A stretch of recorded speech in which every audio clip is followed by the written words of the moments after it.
Manzaramiz ana qarasanglarchi juda ham chiroyli. Yana yoniga Haytown Mall tushib juda ham chiroyli bo'lib ketdi bo'tlar. Biz hozir Manzara City Novostroykasiga keldik. 2 xonali uyimiz sotuvga chiqdi. 16 etajli domimizning 16-etajda joylashgan. Orientirimiz esa Chinobod sanatoriyasi. Hamma xonlarimiz alohida mebel texnikalar bilan sotilyapti.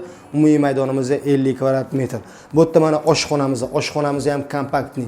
Gaz vichkalarimiz qo'yilgan, duxkontirni kotellarimiz bor, batareyalarimiz bor. Ayrim joylarimizga ham to'pli pollarimiz qilingan. Bu yerda mana podest tarafdan kiruvishimiz, stroyni shkaflarimiz qilingan. Bu yerda esa mana hojatxonamiz, sanuzelimiz, razdельный. Menga Manzara City'ni planirovkasi juda ham yoqadi. Kvadraturasi 50 bo'lganga qaramay, uyimiz juda ham keng, yaxshi planirovka tushgan. Bu yerda esa mana bitta spalniy xonamiz. Bu xonamizga ham polностью mana two spalniy qilingan, shkoflari tayyor, arendaga qo'ysanglar ham indamay $450 atrofida ketadi. Bu esa zal xonamiz. Zalimiz ham keng, razmerimiz 3,5 metrga 5 metr. Televizorning zonalarimiz joy tayyor, konditsionerlarimizga joylarimiz tayyor remontli uy. Shunday Novostroykada narxiga keladigan bo'lsa, narxini uy egalari 63 ming deb aytishyapti. Kvartirangiz ma'qul kelgan bo'lsa, bemalol kelib savdo qilishingiz mumkin. Oson uylar biz bilan oson. Rahmat, sog' bo'ling.